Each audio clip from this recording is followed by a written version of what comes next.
Et salut tout le monde, c'est Chronosaurus Rex. Il y a eu un petit retard sur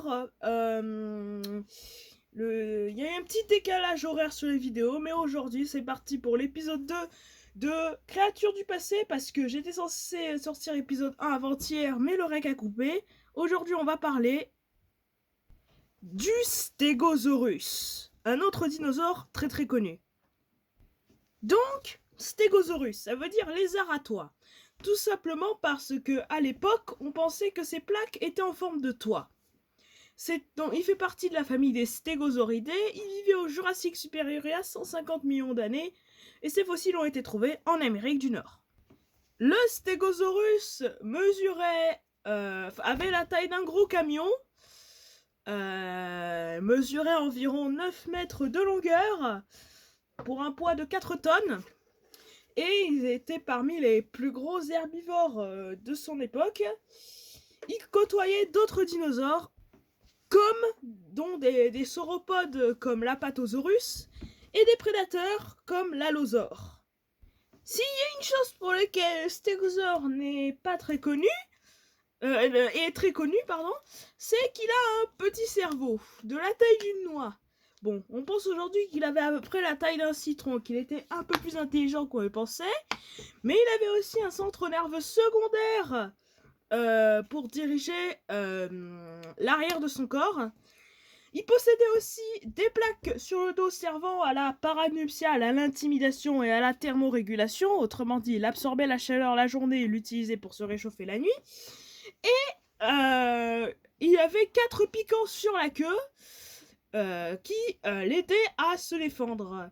Donc pour les prédateurs, le Stégosaurus était un animal assez difficile à chasser parce que non seulement il vivait en troupeau, mais aussi parce que avec ses pics, une attaque pourrait être fatale. Bref, c'était un herbivore, hein, bien sûr, hein, comme j'ai dit au début. Passons maintenant au visuel de la carte. Donc, voici la carte du Stégosaurus de Wild and Wild Creatures. Elle est plutôt crédible pour l'époque, mais il y a quelques problèmes. Premièrement, ces plaques, il n'y a qu'une seule rangée de plaques au début de la queue, et elle se divise en deux à la moitié du corps, ce qui est un peu bizarre. Et aussi, ces pics sont recourbés vers l'arrière, alors qu'en fait, ils étaient recourbés vers le haut. Sinon, le modèle a pas mal vieilli en vérité. Donc, je lui mets un moitié approuvé pour les trucs un peu chelous. Maintenant, on va voir où est-ce qu'on retrouve le Stégosaurus dans les médias. Le Stégosaurus apparaît bien évidemment dans la saga Jurassique, sauf le 1. C'est à partir du 2 qu'il se fera connaître dans cette saga, où une de nos protagonistes va s'approcher d'un petit et va malheureusement se confronter au reste du troupeau. Il apparaîtra dans tous les autres films suivants de la saga. Mais il y a un petit problème. Là où dans la saga Jurassic Park, la posture est bien respectée, dans les films Jurassic World, ouais.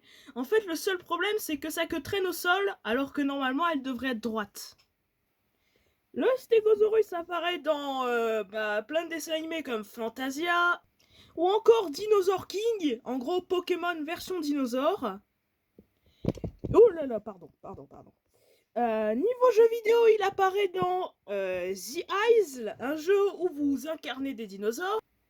J'ai trouvé ce concept art du jeu de gestion Prehistoric Kingdom.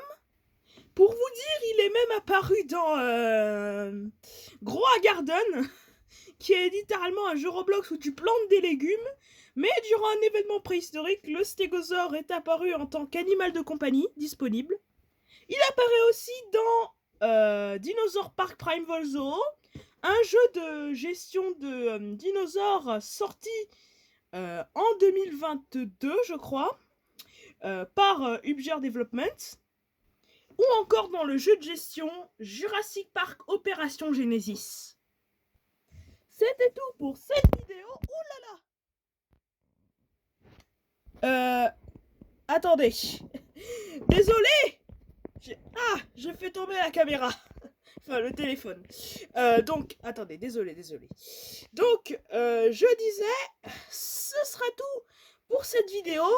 La prochaine fois, on va se retrouver au milieu de l'océan. Je vous dis à très bientôt.